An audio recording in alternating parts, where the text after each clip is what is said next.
Hello అండి, ఈరోజు perfect కొలతలతో రవ్వ కేసరి ఎలా చేయాలో చూద్దామండి. చాలా టేస్ట్గా ఉంటుంది, సింపుల్గా అయిపోతుందండి.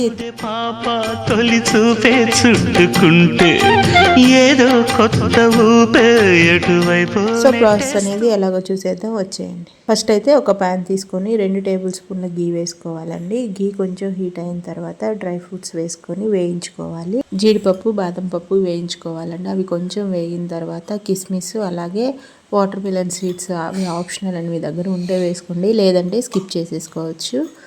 అవి బ్రౌన్ కలర్ వచ్చేంత వరకు వేయించుకొని పక్కన పెట్టేసుకోవాలి. నెక్స్ట్ అదే ప్యాన్లో 1 కప్పు వరకు రవ్వ వేసుకొని లో ఫ్లేమ్లో మిక్స్ చేసుకుంటూ వేయించుకోవాలండి. ఈలోపు మనము 1 కప్పు రవ్వ తీసుకున్నాం కదా, 4 కప్స్ వాటర్ వేసుకోవాలండి. మనం ఏ కప్పుతో తీసుకుంటామో రవ్వ, అదే కప్పుతో 4 కప్స్ తీసుకోవాలండి. వాటర్ అనేది బాయిల్ చేసుకుందామండి. బాగా బాయిల్ అవ్వాలి. అందులోనే ఫుడ్ కలర్, ఆరెంజ్ కలర్ వేసుకున్నానండి. మీకు ఆప్షనల్ ఉంటే వేసుకోండి, లేదంటే స్కిప్ చేసేసుకోవచ్చు. మధ్య మధ్యలో రవ్వని తిప్పుకుంటూ వాటర్ అనేది బాగా మరిగిన తర్వాత వాటర్ రవ్వలో యాడ్ చేసేసుకోవాలండి. యాడ్ చేసుకునేటప్పుడు బాగా మిక్స్ చేసుకుంటూ ఉండాలి, ఎందుకంటే ఉండలు కట్టకుండా ఉంటుందండి. రవ్వ ఉడికేంత వరకు బాగా మిక్స్ చేసేసుకోవాలి.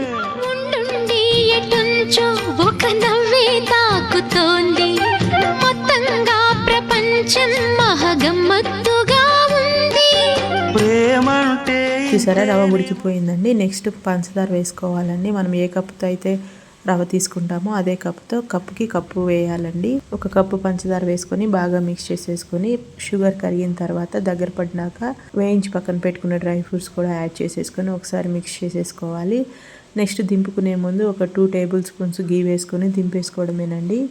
ఈ కొలతలతో ఒకసారి ట్రై చేసి చూడండి, చాలా బాగా వస్తుంది. Thank you for watching.